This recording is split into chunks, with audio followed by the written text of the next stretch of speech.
네, 안녕하세요. 서울의 소리 바른 역사 교실, 역사를 잊은 민족에게 미래는 없다 제10편 단재 선양사업 해고 시간입니다. 지금까지 많이 말씀을 드렸습니다마는 오늘 10번째는 단재 선생님의 그 업적을 평가하는 시간이 되겠습니다. 그래서 오늘은 지금까지 얘기했던 내용들이 좀 중복은 됩니다만은 어떻게 단재 선생님의 업적을 평가하고 있는지 주로 일화를 중심으로 소개를 해드리는 시간이 되겠습니다. 그리고 이어서 다음 시간에는 이제 역사 저술에 대한 평가를 하는 걸로 한번 진행을 해 보겠습니다. 단재 선생님에 대한 인물 평가와 학문적 업적은 주로 이제 보면 그 당시에 최고의 신문이죠. 동아일보와 조선일보사가 주관을 하고 있습니다. 그리고 그 두 신문사에서 발행을 했던 잡지 신동아나 조강 그리고 삼천리 등에 보면은 그 당시에 독립운동가 최고 지식인인 이제 안재홍 선생님과 홍명희 선생님, 정인보 선생님, 신석우 선생님, 이광수 선생님, 또 미망인 박자혜 선생님, 이제 이런 분들의 기고문에서 잘 나타나고 있는 것을 알 수가 있습니다. 그리고 특히 단재 선생님과 성균관에서 이제 동학을 한 변영만 선생님에 의해서 단재 선생님의 이제 전기가 쓰여지기도 하고, 또 한용운, 최범술, 신배구 선생님들에 의해서 단재 신채호 6호집 간행도 시도가 됩니다마는 식민지 지하에 여러 가지 사정 때문에 성사되지 못한 경우도 있었습니다. 1945년 해방을 맞아 국내외에서 단재의 기념사업과 6호집 간행사업이 활기를 띠었고 학계에서도 단재의 연구 성과를 쌓여가게 됩니다. 단재 선생님에 대한 본격적인 소개와 논의는 1936년 2월 21일 여순 감옥에서 스님께서 순국한 직후부터 시작이 되었다고 보면 되겠습니다. 동아일보와 조선일보는 조사와 또 순국 관련 기사를 많이 실었습니다. 또 이 두 신문에서 발행하던 월간지, 앞에 제가 말씀을 드렸죠. 신동아와 조강에서 이제 선생님을 기리는 추모 특집을 마련해서 많은 글을 실었습니다. 그 당시에는 대체로 그의 고전 성품을 드러내는 일화를 중심으로, 일화와 학문을 중심으로 이루어졌습니다. 단재와 막역한 교분을 지닌 변영만, 변영로 형제죠. 하고 홍명희, 홍기문 그 부자, 그리고 안재홍 선생님 등 독립운동가와 지식인들의 여러 편의 글을 쓴 것을 우리가 알 수가 있습니다. 그것을 표로 정리하면 이 정도 됩니다. 전체 한 59건 정도를 정리를 할 수가 있습니다. 그래서 보면은 제목, 필자, 발표지, 발표 시기 이렇게 해서 표로 제가 정리를 해놨습니다. 여기 중에 대표적인 것만 오늘 좀 사례를 꼽아서 말씀을 드리고자 합니다. 쭉 보면은 곡단재, 단재와 우당, 또 잔흙의 수편, 또 단재의 천재와 애체 없는 성격, 이런 것들도 많이 나오고요. 또 선생님께서 상해에 계실 때 활동사항, 서간도에 계실 때 활동사항, 북경에 계실 때 활동사항, 이런 것들을 이제 여러분들이 시는 것을 알 수가 있습니다. 그리고 또 미망인 박재희 여사님께서 가신님 단재의 영전에 제문을 대신하여 곡하는 마음, 이렇게 조강 잡지에 1936년 4월에 실은 것을 알 수가 있습니다. 그리고 단재와 화랑연구 이런 이제 연구는 해방 이후에 이제 발표되었고요. 또 신체호론 해서 1958년도에 변영로 선생님이 이렇게 기고를 한 것을 알 수가 있습니다. 그 이후에 이제 쭉 1991년도까지 한 59편 정도가 이렇게 발표된 내용이 있습니다.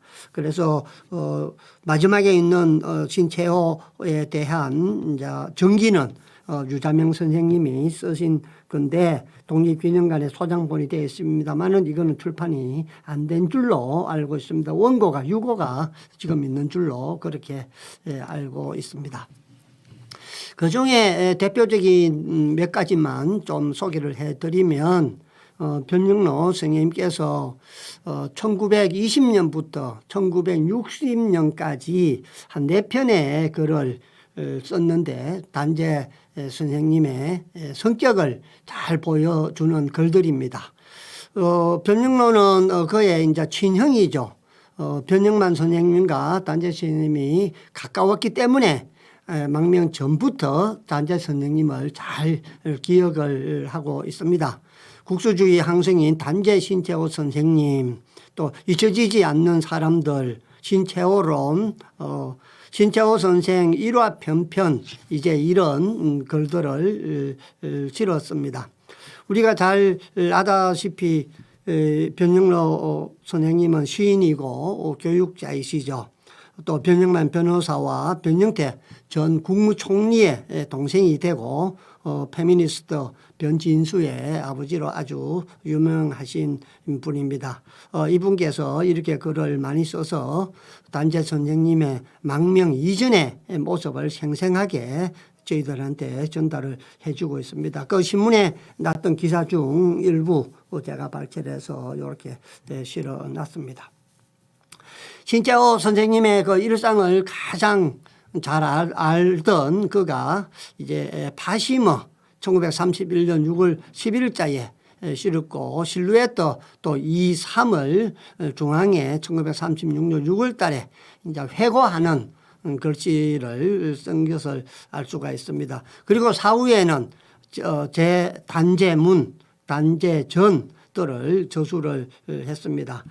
이렇게 쓴 육필 원고도 단재잠이라는 육필 원고도 우리가 볼 수가 있고 신문에 이렇게 실루엣 2, 3 해서 신문에 기사를 해서 단재 선생님 얼굴과 이렇게 같이 나타나 있는 것을 알 수 있습니다.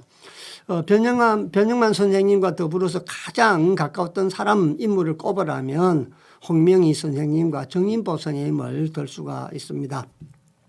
이들은 1910년대에 전반기 상해에 망명했던 그룹입니다. 이광수의 회고에 따르면은 오산 학교를 그만두고 중국에 간 이광수는 안동에서 귀국하던 정인보를 만났고 정인보가 전하는 소식을 듣고 상해로 가서 신규식과 신채호를 비롯해서 홍명희와 문일평, 조수왕 등을 만났습니다. 이때 만나서 동제사 얘기도 하고 박달학원 설립에 가는 얘기들도 나누었던 것은 지난번에 제가 한번 말씀을 드린 적이 있습니다. 1888년생인 홍명혜와 1892년생인 정인보는 단재 선생님이 1880년 생이니까 10년 전후 나이가 어린 사람들이죠.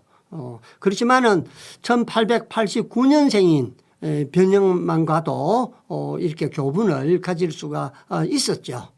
물론 우리가 이미 잘 아는 바와 같이 선생님께서는 아주 이름을 크게 떨치고 있던 터이라 홍명희와 정인보가 선생님의 가르침을 받는 수준이었다는 것은 우리가 짐작해서 알 수가 있습니다.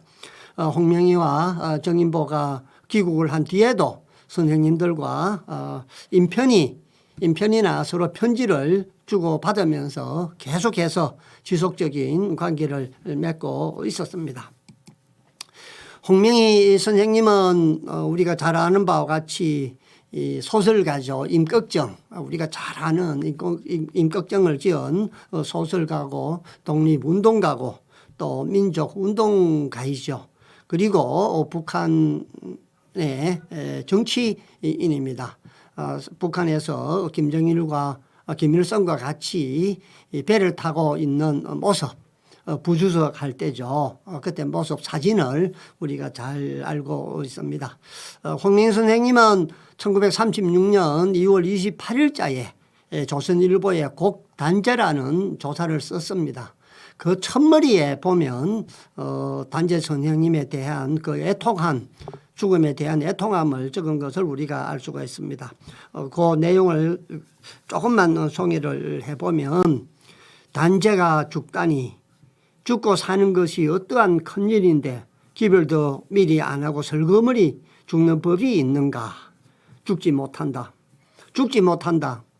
나만 사람이라도 단제가 지기로 허락하고 사랑하는 터인이 죽지 못한다. 말리면 죽을 리 만무하다. 그런데 죽다니 무슨 소린고. 세상 사람이 다 죽었다고 떠들더라도 나는 죽지 않았거니 믿고 싶다. 만나볼 수 있는 곳에 있었어도 보지 못하고 지냈으니 만나볼 수 없는 곳으로 가서 다시 못하려니 생각만 하면 그만이다. 신문의 보도와 수범의 통기가 나에게는 다 부질없는 일이다. 여기서 나오는 수범은 아들 얘기를 하죠.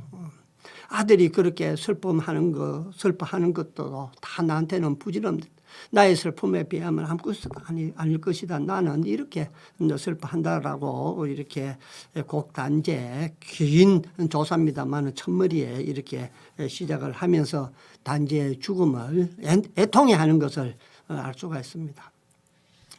그 다음에 위당 정인보 선생님 뭐 우리가 잘 알죠. 한학자죠. 한학자, 역사학자고 정치인, 언론인, 또 작가로서도 활동을 많이 하셨죠. 우리 국학연구에 평생을 바치었죠. 광복절 노래, 삼일절 노래로 우리한테 아주 익숙하죠. 정인보 선생님도 1936년 2월 26일 28일자에 단제 선생님의 사학에 대한 글을 쓰렸습니다. 선생님의 역사학을 평가하며 신동아에 잔혹의 수편을 실어 한시와 시소를 통하여 선생님을 기억했습니다. 그리고 미국에서는 신한민보 주필인 홍은 선생님이 이 중국을 기리는 글을 썼습니다.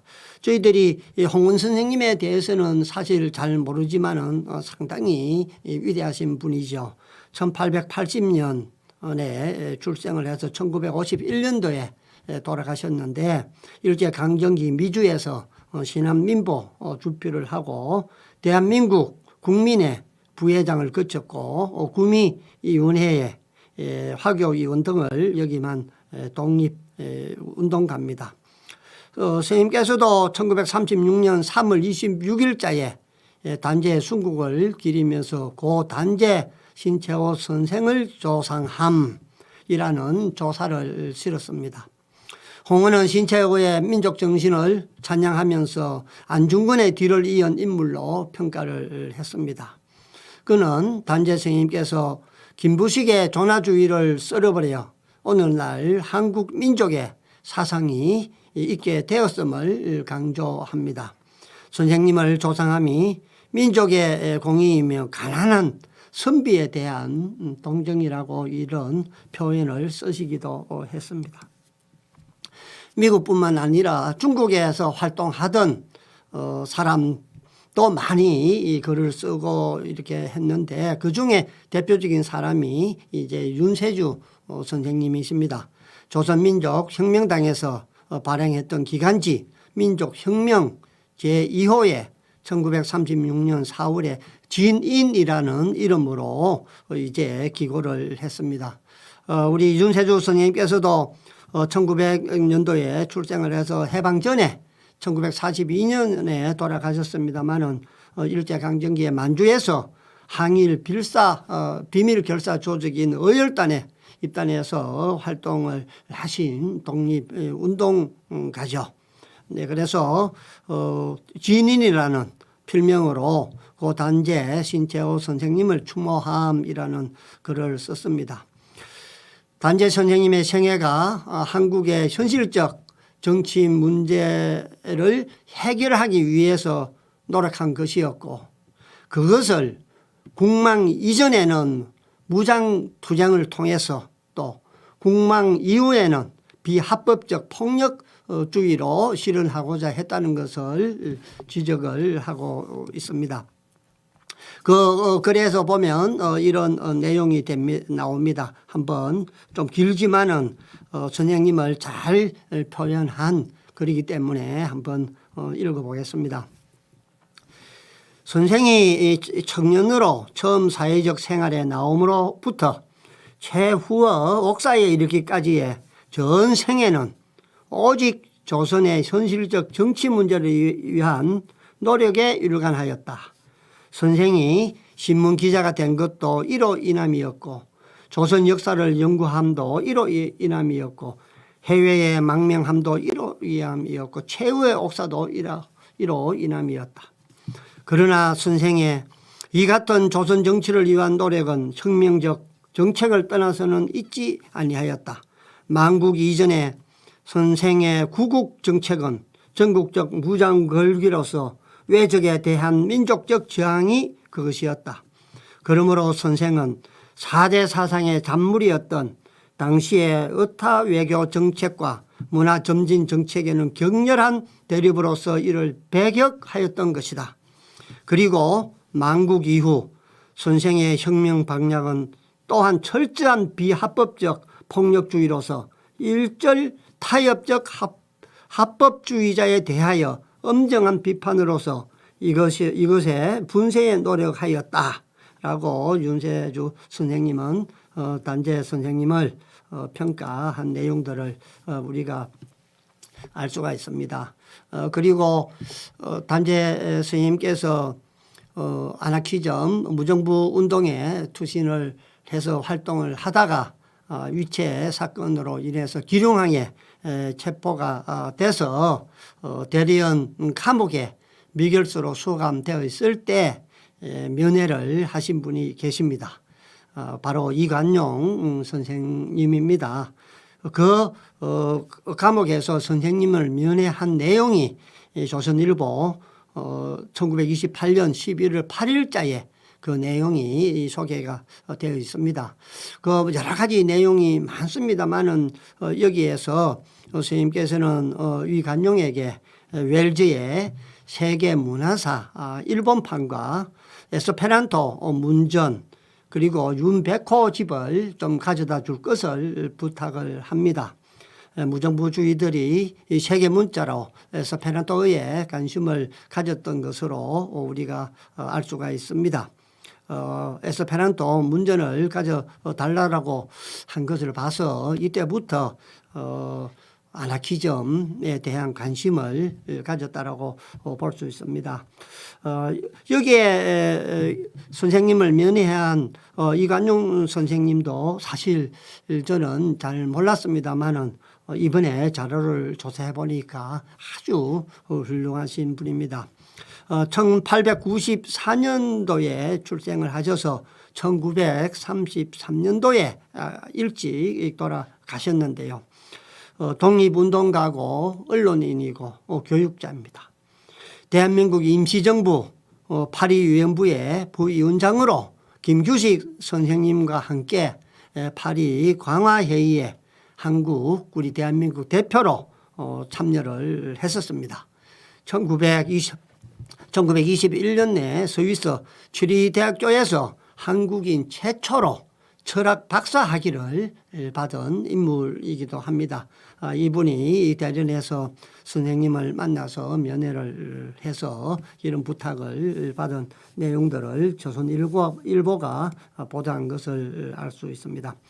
그리고 동아일보는 신채호 부인 방문기를 게재를 합니다.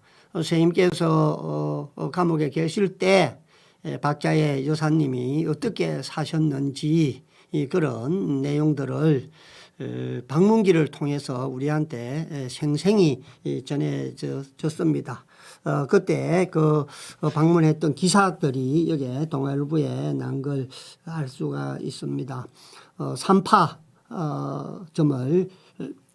하고 있었는데, 삼파 일을 하고 있었는데, 인사동이죠. 지금 인사동에서 하고 있었는데, 일제에 대항해서 독립운동을 하는, 특히 단재 선생님 부인이 하는 삼파가 장사가 잘 됐겠습니까? 그래서 여기 내용에 보면 삼구구식이라고 나옵니다. 삼구구식이라는 말은 9일 동안에 3번의 밥을 먹고 산다는 얘기입니다. 그만큼 생활이 어려웠다는 것을 말씀을 하시는 것이겠죠. 그리고 선생님께서는 여사님께서는 단재의 영전에 그 길을 또 기고를 합니다. 재물을 대신하여 곡하는 마음으로 라는 제목으로 실었습니다. 그 내용이 읽으면은 진짜 눈물이 납니다. 못다 이룬 꿈 저승에서나마 이루어지기를 바랍니다. 이렇게 씁니다. 나는 당신이 남겨놓고 가신 비참한 잔뼈 몇 개를 집어넣은 괴짝을 부둥켜 안고 마음 둘 곳이 없어 하나이다. 작은 괴짝은 무서움도 괴로움도 모르고 싸늘한 채로 침묵을 지키고 있습니다. 당신의 뜻을 못 이루고 영원히 돌아오지 않겠다고 하시더니 왜 이렇게 못난 주제로 내게 오셨습니까? 분하고 원통하지 않으십니까? 당신의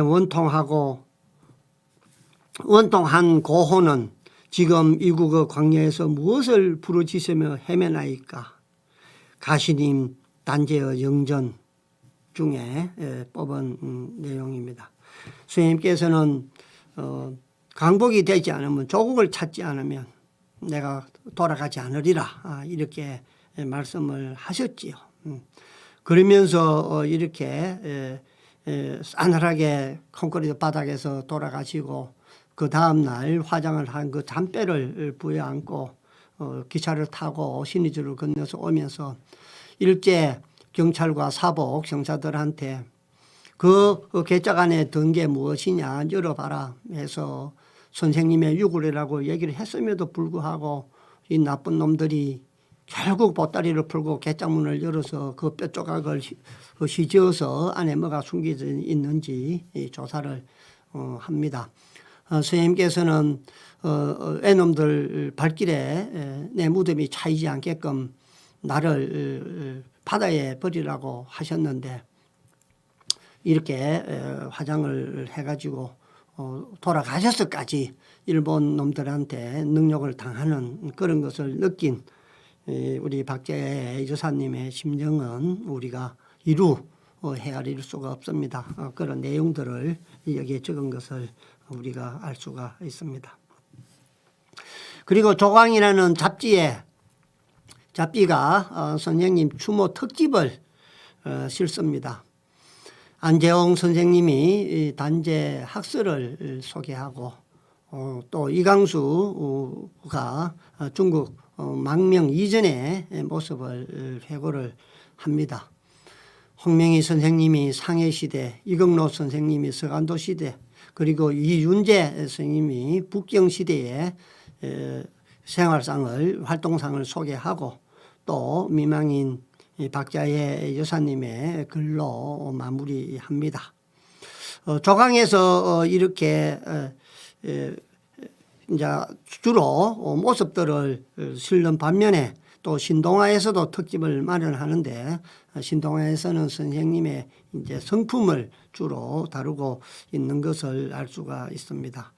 요 조강이라는 잡지는 1935년에 조선일보사에서 정치, 경제, 사회, 시사, 문화, 철학, 종교 등 각 부분을 망라하여 발행한 잡지로 월간 종합지였습니다. 1935년에 창간해서 1948년도에 종간이 된 잡지책입니다. 여기 나와 있는 것은 창간 후 표지가 되겠습니다. 여기에 1935년도에 창간을 해서 해방이 되고 나서 1948년도에 마감이 돼서 지금은 발행이 되지 않는 그런 잡지인 것 같습니다. 이 조강에 나타난 추모 특집을 조금 한번 살펴보면 이제 이강수 춘원 이강수 선생님께서 1910년 선생님께서 망명하던 중에 오산학교에 들렸던 시기와 1919년 상해에서 다시 만난 내용들을 쭉 이제 회고를 합니다. 1936년부터 조선일보에 그의 자서전을 연재할 때 선생님을 이제 묘사하는 내용 중에 탈중 도중의 단재 인상이 들어 있었죠. 선생님께서 허리를 굽히지 않고 세수를 한다든지 또 발음을 무시하고 영어를 배우는 일화들은 다 춘원 이강수 선생님이 여기에 그를 실험으로 해서 우리한테 알려진 것이죠. 그래서 지난번에도 선생님께서 오산학교에서 있었던 일화 이런 것은 제가 한번 말씀을 드린 적이 있고요. 그리고 제가 지금 소설 신채호 그를 국토와 교통이라는 저널에 지금 연재를 하고 있습니다. 지금 7화, 6화까지 마쳤습니다만은 거기에서도 선생님께서 망명하실 때 오산학교에서 일어났던 이강수 선생님과 만나서 이렇게 했던 얘기들을 자세히 소개를 하고 있습니다. 소개를 합니다. 소설 형식으로 한번 관심 있으신 분들은 참고하시면 되겠습니다.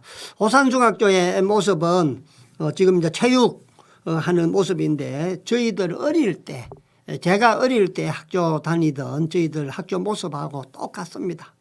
버드나무가 큰 나무들이 서 있고 이렇게 교실이 쭉 있고 앞쪽에 교실이 있고 뒤쪽에 교실이 있고 운동장에서 이렇게 체조를 하는 모습 아주 정겨운 모습으로 보여집니다. 오산이나 저희들 다니던 쪽이나 똑같은 생활 방식 똑같이 우리가 살아온 그 삶이었으니까 낯설지 않는 것은 지극히 당연하다고 보여집니다. 그리고 또 여기에도 이강수 선생님은 중요한 사실들을 우리한테 알려주고 계십니다. 상해 임시정부의 그 모습을 그립니다. 단재 선생님께서 상해 임시정부에서 활동하던 것을 그리고 있는데 그 당시에 이성만과 선생님은 아주 적대적인 관계였죠. 네, 아주 서로 공격을 많이 했습니다. 주로 선생님께서 이성만한테 많이 이제 공격을 많이 했죠. 이강수 선생님께서 임시정부의 이제 기간지로 주필로 단재 선생님을 모시려고 했죠. 그 신문이 이제 우리가 잘 아는 독립신문이죠. 독립신문의 주필로 모시고자 했습니다만은 선생님은 이 임시정부와는 뜻이 안 맞다. 그래서 나와가지고 다시 신대안에는 잡지를 만들어서 자기가 글을 많이 우리가 쓴 것을 알 수가 있습니다. 그래서 선생님께서는 대의와 절개를 내세우는데 이성만의 위임 통치안을 적극 반대를 하면서 같이 일을 할 수가 없으니까 상해 임시정부를 뛰쳐나와서 이제 아나키즘 활동을 하게 되죠. 그래서 임시의정원에서 임시정부 수반으로 이성만을 선출하게 되자 선생님은 나를 죽이구려 하면서 이완용이는 있는 나라를 팔아먹었지만은 이성만은 아직 찾지도 않은 나라를 팔아먹으려고 한다면서 강력하게 항의를 했죠. 그래서 나중에 탄핵안을 제기를 해서 이승만을 탄핵을 결국 시키죠. 그 이승만의 유임 통치안, 그것도 지난번에도 말씀을 드렸습니다만 1919년 3월 3일 날 3일 우리 한성에서는 서울에서는 3.1 운동이 일어나서 전국적으로 독립을 외치고 있을 때 이승만은 미국에다가 위임 통치안을 제안을 하죠. 뭐 어떠한 완전한 독립을 보장할 때까지라는 조건은 있었습니다만은 우리가 일본에 우리가 지금 이렇게 식민지를 하고 있는데 미국이 우리를 통치를 해 주도록 뭐 엄격하게 자기가 여기 얘기한 데에 의하면 이제 중립적인 이제 성격으로 이제 우리가 변하고 있으니까 우리를 평화회의에 논의를 해서 우리를 이렇게 유임 통치를 해주기를 강력하게 이제 청원을 한다, 이런 내용이었습니다. 그래서 그 당시에 나온 신문들을 한겨레에서 다시 편집을 해서 이렇게 보도를 한 적도 있습니다. 이승만 3.1 운동 외면하고 친탁 청원을 했다는 내용들이고요. 그 당시에 기사들을 이렇게 나온 것을 알 수가 있습니다. 그래서 단재 선생님께서 이승만의 위임 통치안을 이제 반대를 하고 또 서명을 받아서 탄핵을 추진하고 했던 얘기들을 이제 이강수 선생님이 저때도 지켜보면서 이렇게 기고를 해서 우리한테 전해줘서 우리가 내용을 잘 알고 있는 것이죠. 그리고 이경로 선생님은 이제 1914년 서간도에 잠시 있으면서 단재 선생님을 이제 만나고 또 1919년부터 1921년도까지 상해와 북경에서 선생님을 만나서 그때 겪었던 선생님의 이제 특성을 잘 이제 표현을 합니다. 그러면서 선생님을 능문 불능필, 문장은 잘 쓰되 이제 논문은 잘 못 쓴다는 얘기고, 또 말씀은 잘 하시되 연설은 잘 못 하신다. 또 이제 속독하고 또 영어에 능통하고 또 강직한 사필, 이런 것들을 이제 보고 들은 것을 이제 그대로 잘 쓴 것을 알 수가 있습니다. 뭐 이경로 선생님은 우리가 잘 아는 것과 마찬가지로 우리 한글 학자죠. 조선어 사전을 이제 편찬을 하시고 했죠. 물론 정치인이시고요. 이은재 선생님은 북경에서 만난 단재 선생님에 대해서 이제 여러 가지 말씀을 하시면서 이제 선생님의 저술과 역사 연구에 대한 기억을 우리한테 전해줍니다. 한문처럼 영문을 읽던 모습을 소개하기도 합니다.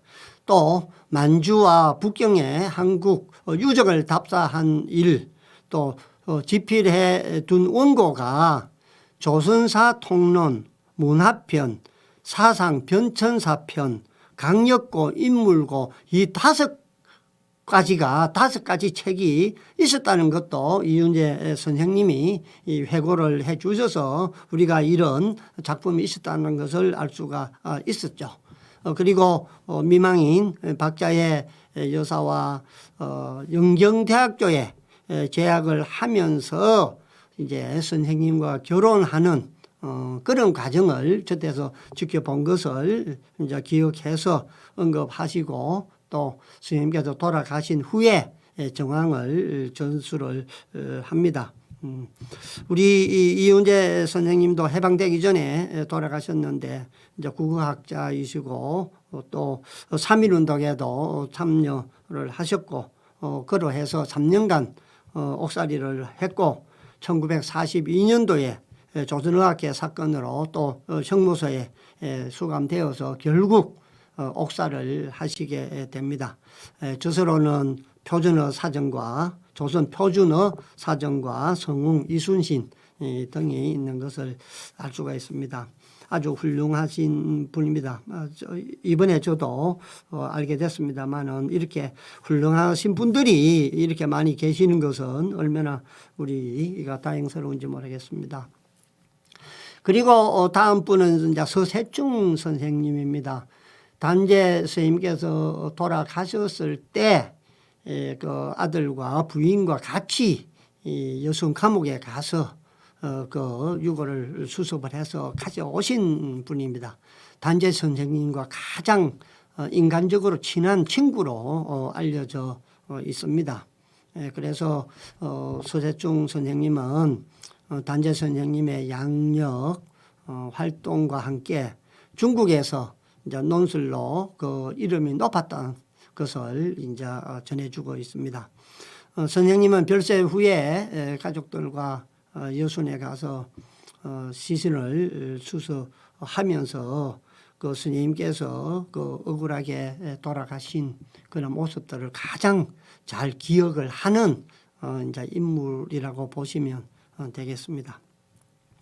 여기 그림이 바로 스님께서 고향에 오시는 그 모습입니다. 밖에 여사님이 이렇게 유골함을 안고 계시고 여기는 일본 경찰들이 있는 것 같고요. 저때 계시는 분이 누군지 정확하게는 모르겠습니다만은 혹시 서세충 선생님이 아닐까 이렇게 생각을 한번 해봅니다. 동아일보 1936년 2월 25일자 신문 기사가 되겠습니다. 조광과 신동아 중심으로 해서 지금까지 말씀을 드렸습니다마는 삼천리와 중앙이라는 잡지에서도 선생님 순국과 관련된 그 글들이 많이 실려 있는 것을 알 수가 있습니다. 삼천리 잡지에 1936년 4월호에 원세훈이 단재 신채호 또 중앙 잡지에서는 변영만이 실은 실루엣 2, 3을 게재를 한 것을 알 수가 있습니다. 삼천리라는 잡지는 1929년 6월에 서울 경성부에서 발행된 월간 종합 잡지입니다. 김동완, 김동인, 이광수, 염상섭, 정지용, 나혜석, 장면 선생님 이런 분들이 필진이었다는 거 보니까 아주 대단한 잡지였던 것 같습니다. 1942년 7월 달에 종간이 되었습니다. 원세훈은 선생님의 고집 불통하면서도 합리적인 성품을 일화를 통해서 밝혀주셨고요. 궁핍하게 지내면서도 돈에 대한 원칙을 지키던 삶을 조명했습니다. 이런 글들을 여기 삼천리에 실은 것을 우리가 알 수가 있습니다. 이 표지가 이 책이 바로 삼천리 청간호가 되겠습니다. 그 당시에 이제 신여성을 표지로 이렇게 삼았습니다. 그리고 동아일보에 우리 시문 선생님 상록수 대표적인 작품 상록수 그 시문 선생님의 또 글이시는 것을 알 수가 있습니다. 시문 선생님은 3.1운동으로 옥고를 치르시고 북경으로 가셨을 때 단재 선생님을 이제 몇 차례 만난 적이 있습니다. 시문 선생님은 단재 선생님을 만났을 때 그 모습을 적고 있습니다. 기후에 떠도는 정체와 샛별같이 빛나는 안광이며 추상같이 쌀쌀한 듯 하면서도 춘풍으로서 접인하는 태도가 평범한 인물이 아닌 것만은 넉넉히 짐작할 수 있었다. 눈빛이 나고 아주 추상 같지만은 그래도 사람을 대할 때는 춘풍 봄바람과 같이 그 따뜻한 그런 자세로 태하는 걸 보니까 진짜 평범한 분이 아니다 이런 것을 느꼈다라고 얘기를 하죠. 이때 시문 선생님이 단재 선생님을 만났을 때는 단재 선생님께서 북경에서 청고를 이제 집필 편찬하실 때였던 것 같습니다. 뭐 신문 선생님은 우리가 더 뭐 얘기할 필요가 없죠, 그죠? 1901년도에 태어나서 1936년도에 돌아가셨으니까 요절을 하셨죠. 독립운동가고 소설가고 시인이고 언론이고 영화 배우고 또 영화 감독이고 또 각본가로도 아주 유명하죠. 본명은 심대섭이었습니다. 자, 다음은 동아일보 1936년 3월부터 이제 아삼 속사라는 단평을 실는 난을 이제 이렇게 신설을 했습니다. 4월 12일자에 여기에 재미나는 기사가 실립니다. 신단제와 홍색내의, 또 4월 14일자에는 신단제와 홍등가라는 글을 지녔습니다. 요 두 글은 지난번에 제가 한번 설명을 드린 적이 있습니다. 신단제와 홍색내의는 목욕탕을 갔는데 빨간색 여자 내복을 입고 있어서 단재 스님한테 같이 갔던 분들이 그게 뭐냐, 여자분 이거 왜 빨간 옷을 입었느냐 하니까 허허허 하면서 나는 하도 빛깔이 좋아서 그냥 사서 입었네, 이렇게 말씀을 하셨다고 하고요. 또 신단제와 홍등가라는 얘기는 중국에서 친구들이 와서 선생님을 그 중국의 홍등가로 데리고 갔는데 이 선비가 이런 곳에 가면 안 된다면서 되돌아 나왔다라는 이제 그런 실화입니다. 그런 내용들이 여기에 그대로 다 실려 있는 것을 알 수 있습니다. 신단제와 홍등가 기사가 있고요. 여기에 이제 신단제와 홍색내의 도 있는 것을 알 수가 있습니다. 그리고 또 이정이라는 분이 곡 단제라는 한시를 보내와서 실은 것이 바로 여기에 곡 단제 이렇게 나와 있는 신문 기사, 그리고 그 친필 원고가 가운데 실려 있는 것을 알 수가 있습니다. 그리고 우리가 잘 아는 바와 같이 해방 후에 김창숙 선생님도 상해에서 독립운동을 할 때 이승만 성토문을 작성해서 했다는 그 선생님의 내용들을 또 회고를 하고 있고요. 유강열 선생님도 국민 대표회의 시기에 단재 선생님을 생생히 기억하고 있습니다.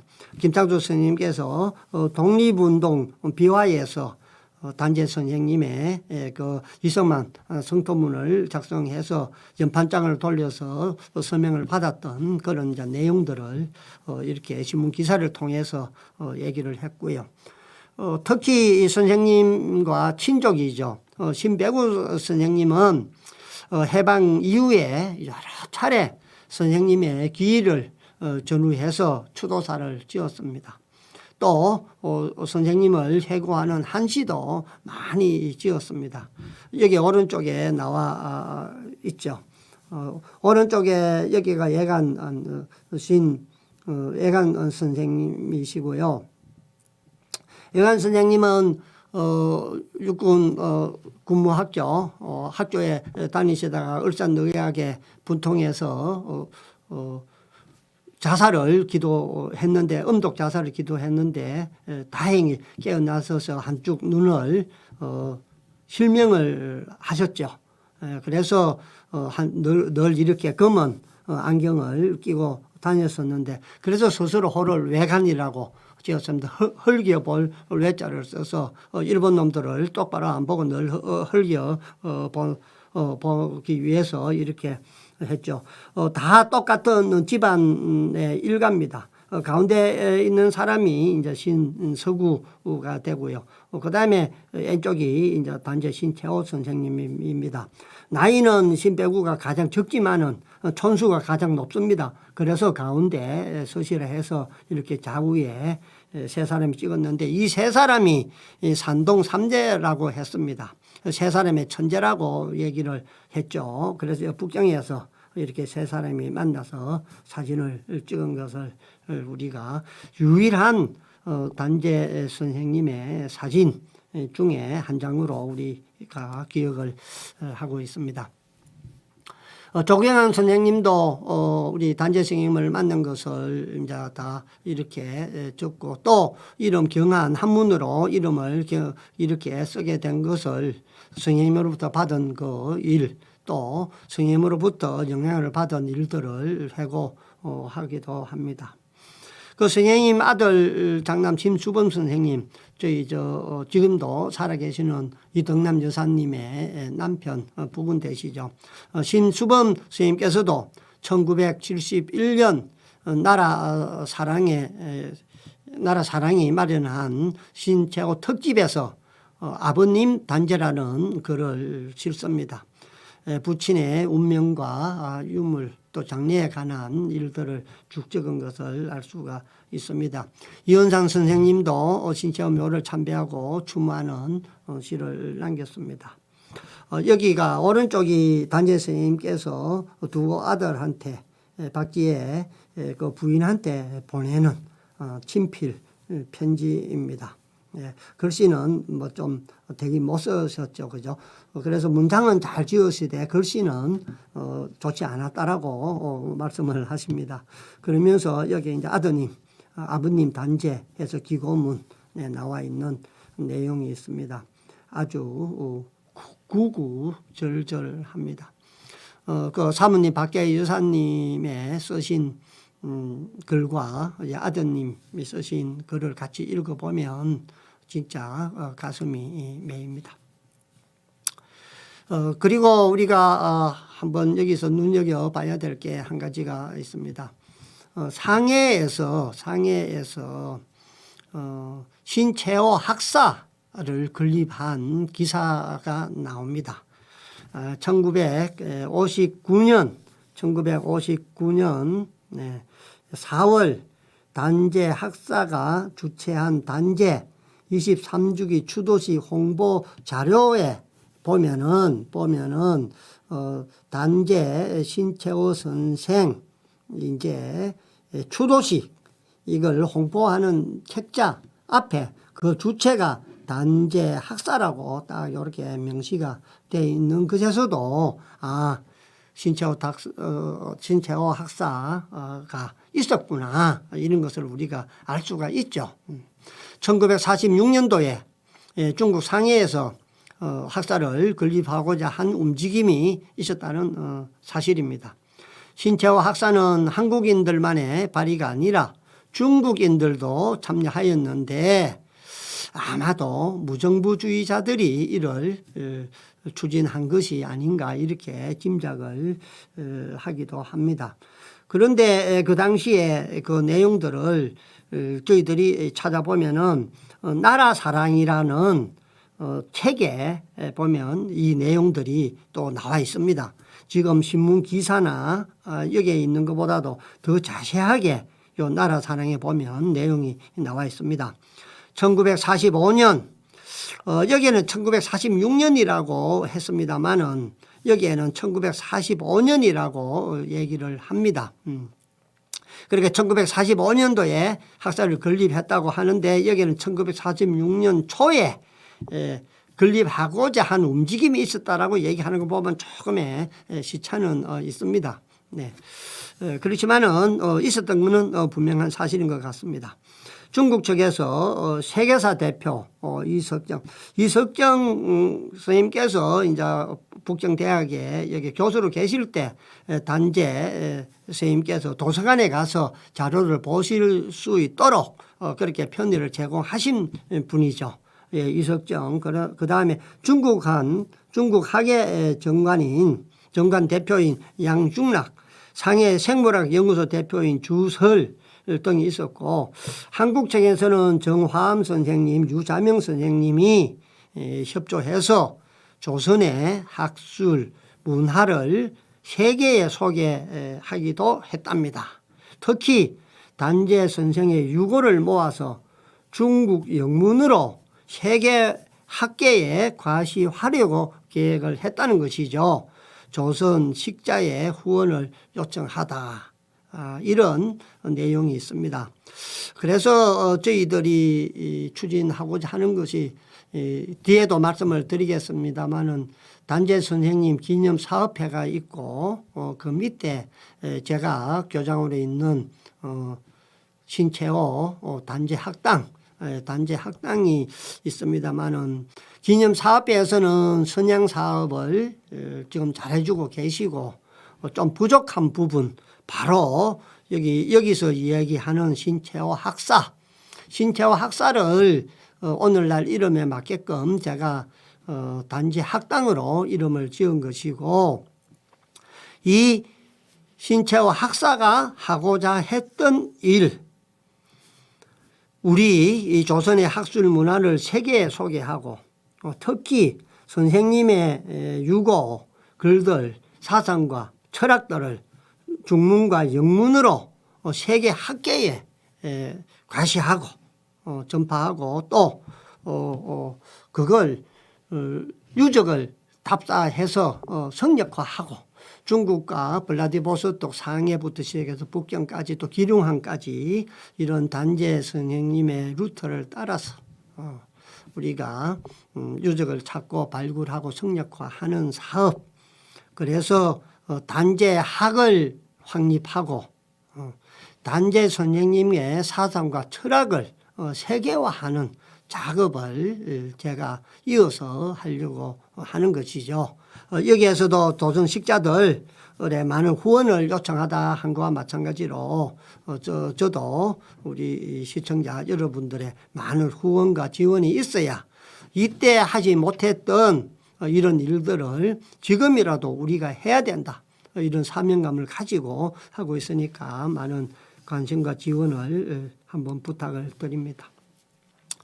선생님에 대한 업적과 평가들은 사실 이제 해방 직후부터 본격화되었다고 보는 게 맞겠습니다. 그래서 1946년도에 이제 조선사론 또 조선사 연구초 이런 것들이 이제 출간이 되고 또 이성근에 의해서 화랑도 연구라는 또 저서가 간행이 됩니다.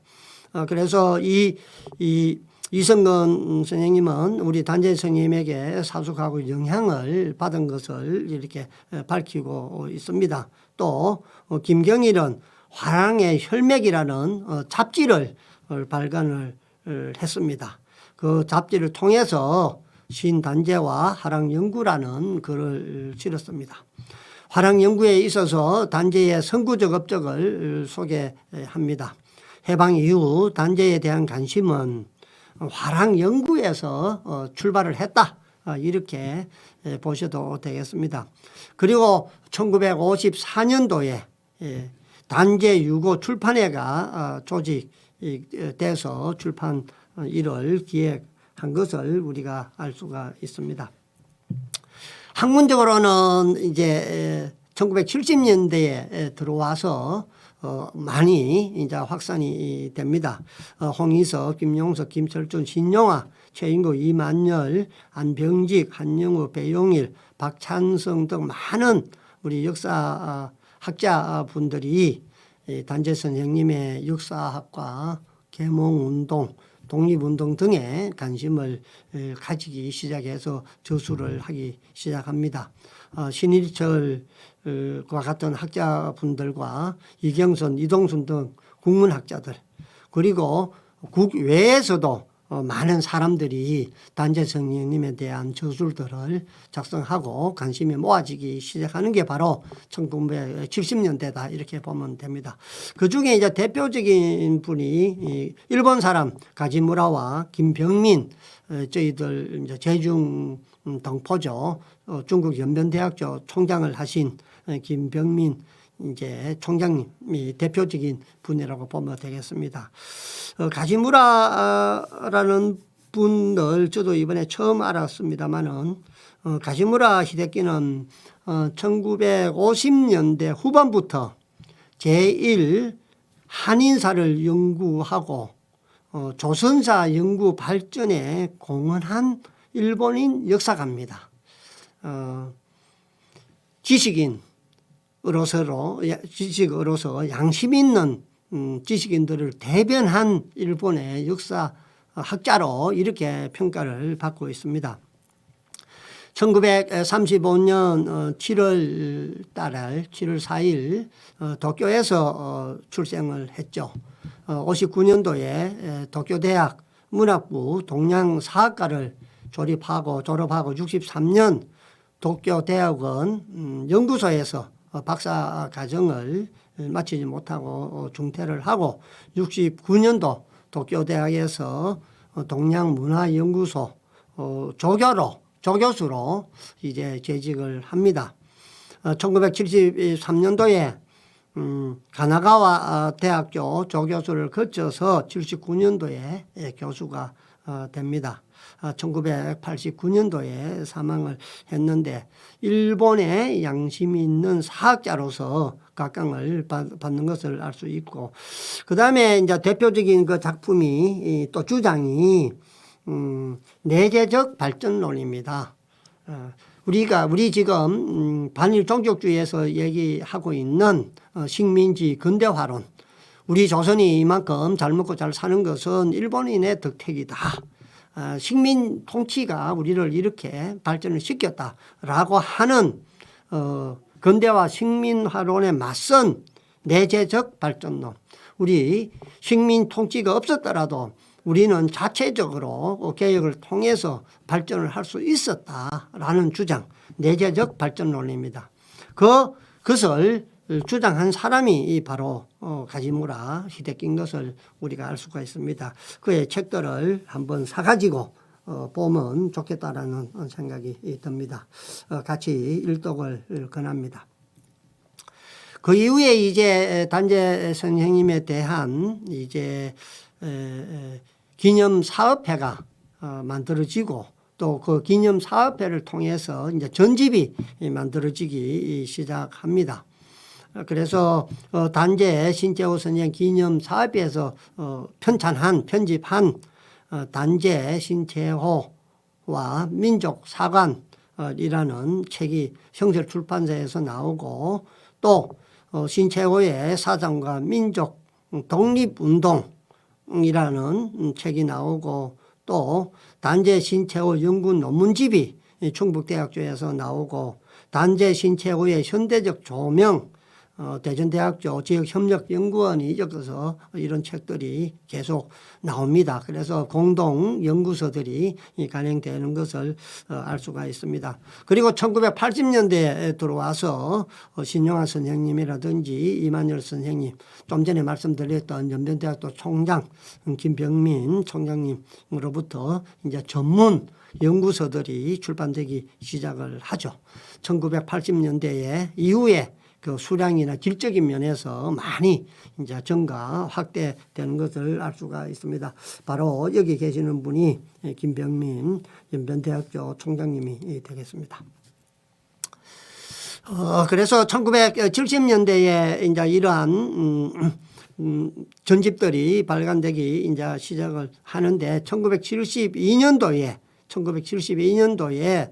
단재 신채호 전집이 만들어지고요. 75년도에 이게 개정을 해서 1977년도에 상중하 해서 4권으로 이제 형설 출판사에서 책이 발간이 됩니다. 그 책이 바로 그 중에 한 권이 바로 개정판 이 책이 되겠습니다. 4권으로 되어 있는 단재 신채호 전집입니다. 바로 이 그림에 나와 있는 책이 되겠습니다. 이 책 표지가 바로 제가 방금 보여드린 책입니다. 그리고 독립기념관에서 한국독립운동사 연구소에서 2006년도에 국민들의 관심과 또 남북한에 북한에 보유하고 있는 자료들이 이제 국내에 들어오게 되고 하면서 이제 북한이나 남쪽에서 다 같이 존중받는 단재 신채호 선생님 순국 이제 60주기를 맞이해서 새로운 이제 전집을 편찬을 하자. 이렇게 간행을 이제 추진을 하게 됩니다. 그래서 독립기념관 연구진들과 또 학계 전문가들이 다 모여서 이제 추진위원회를, 편찬위원회를 만듭니다. 그래서 국내외에 걸쳐 이제 자료 수집을 하고 또 체계적으로 편찬 작업에 착수를 해서 바로 이와 같은 단재 신채호 전집 10권을 만들어 냅니다. 편찬을 합니다.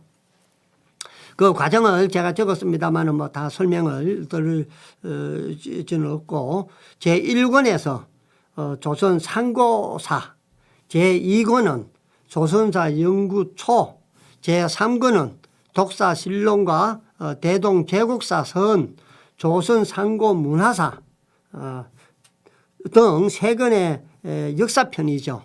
제3권은 역사편, 제4권은 을지문덕과 수건 제1위인 이순신, 동국 거걸 최도통, 최영 장군을 쓴 전기죠. 이태리 건국 상글전 등 이제 전기편을 만들었습니다. 제4권은 전기편이 되겠습니다. 그리고 제5권은 신문 잡지를 모아서 신문 잡지에 나온 기사들을 모았고요. 제6권은 선생님의 논설과 사론을 모았고요.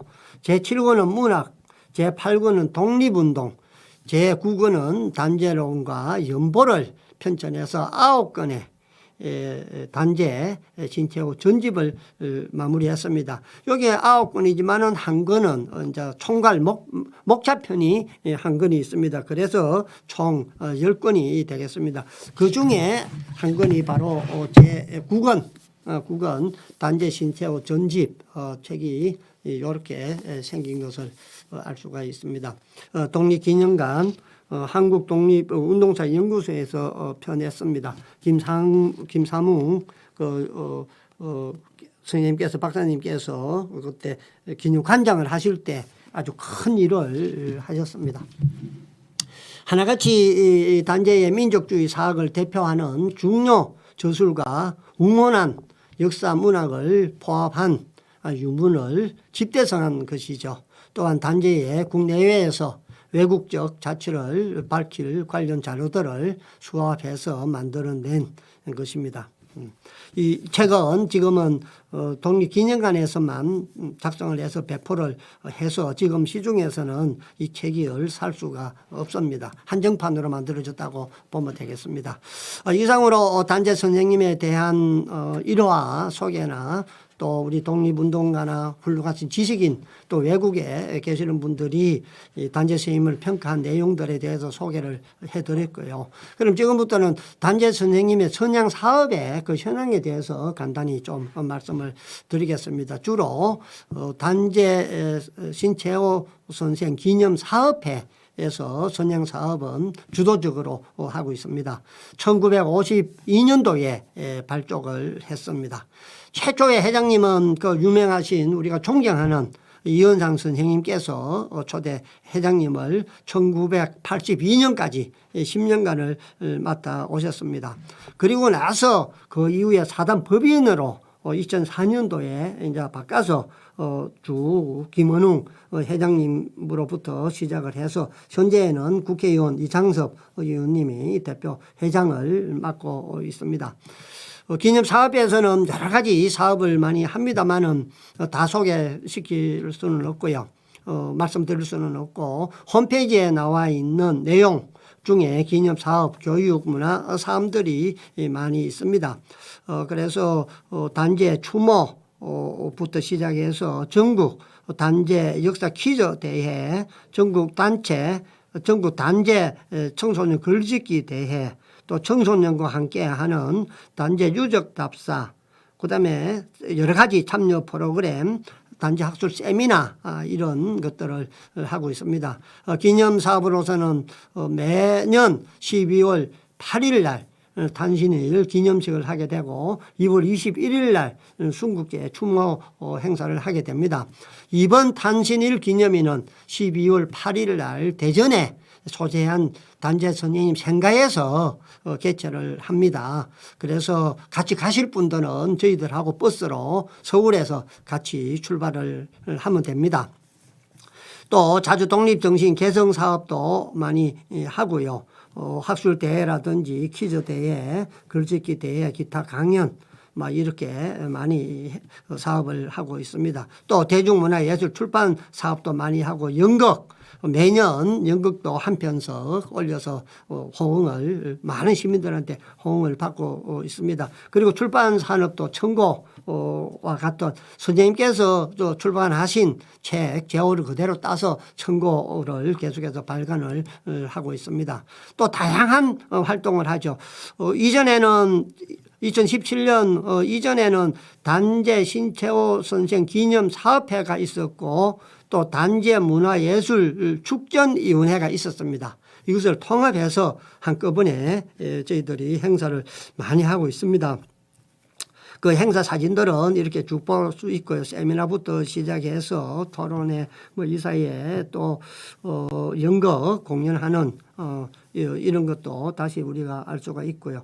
또 단재 선생님 삼청동 2호 지난 시간에 얘기했던 삼청동 2호 땅 그거 저희들이 대법원에 소송할 때 침탈 당한 재산권 회복은 국가의 의무다. 단재 신채호 선생 삼청동 집도 소유권 이전 상고시 관련 기자회견을 대법원 앞에서 하고 국가는 침탈해간 땅 집 소유권을 반환하라 이렇게 성명서도 하고 그다음에 여기 피켓 들고 시위도 하는 모습들 그때 그 당시에 신문에 난 기사들을 우리가 볼 수가 있습니다. 그래서 여기 단재 신채호 선생 삼청동 집터 소유권 이전 상고심 관련 기자회견 한 신문 기사들도 보고 이런 활동들도 계속 했고요. 또 저희 단재 학당에서 비전 선포식도 했습니다. 비전 선포식 할 때 이제 항우나 위원님께서 참석을 해서 저희들이 대전에 단재 학당 현판식을 하고 여기서 기념 촬영을 했고요. 비전 선포식 후에 만세 삼창하는 모습들을 알 수가 있고요. 그리고 참 좋았던 것은 정부에서 저희들이 잠수함 3,000톤급 잠수함을 만들었는데 작년이죠. 그 잠수함 명명식 이름을 신채호 함이라고 진수식을 했습니다. 그때 이덕남 여사님과 제가 참석을 했었습니다. 그래서 우리 세 번째 함을 신채호 함으로 명명하였다 해서 신문 기사 단 내용입니다. 여기에 이제 해군 참모총장과 신채호 함 잠수함 앞에서 찍은 사진입니다. 여기 계시는 분이 이제 우리 신채호 선생님 며느리 이덕남 여사님이 되겠고요. 여기에 있는 분이 여기 있는 사람이 바로 제가 되겠습니다. 해군 참모총장님과 그 사모님 같이 기념 촬영한 사진입니다. 단재 학당에서 여러 가지 활동을 많이 해야 됩니다만은 아직 괄목할 만한 활동을 하지 못하고 있습니다. 이 점은 죄송하게 생각하고 내년부터는 좀 왕성하게 짜임새 있는 시스템을 갖춰서 그렇게 할 예정입니다. 단재 학당 비전 선포식을 마치고 이덕남 여사님께서 역사 바로 알기 교육을 실천하기 위해서 단재 학당을 설립했다. 이렇게 인터뷰한 내용이고요. 이게 이제 지금 제가 근무하고 있는 연구실 단재 학당 모습입니다. 여기에 단재 선생님 전집들이 쭉 있고요. 이쪽은 전부 다 단재 선생님 관련 자료이고 여기에는 전부 다 까만 걸로 되어 있는 것은 하드카피 박사 석사학위 논문들 제가 모집을 해서 하고 나머지 도서들로 이렇게 갖추어져 있습니다만은 제대로 저희들이 할 수 있도록 노력하겠습니다. 저희 단재 신채호 선생님 기념사업회에서 다시 희망의 100년을 노래하다 이렇게 카피를 따서 이렇게 웹자보를 만들어서 많은 지원과 성원을 바라는 또 참여를 바라는 이러한 활동들을 하고 있습니다. 오늘 이 시간에는 단재 선생님 선양 사업을 살펴보면서 우선 일화 내지 저희들 기념사업회와 단재 학당 얘기를 중심으로 말씀을 드렸습니다. 다음 시간에는 선양사업 회고 2편으로서 단재 선생님께서 저술하신 책 역사서 또 선생님의 사상과 철학을 중심으로 해서 한번 살펴보는 시간을 갖도록 하겠습니다. 오늘도 여러분 수고 많았습니다.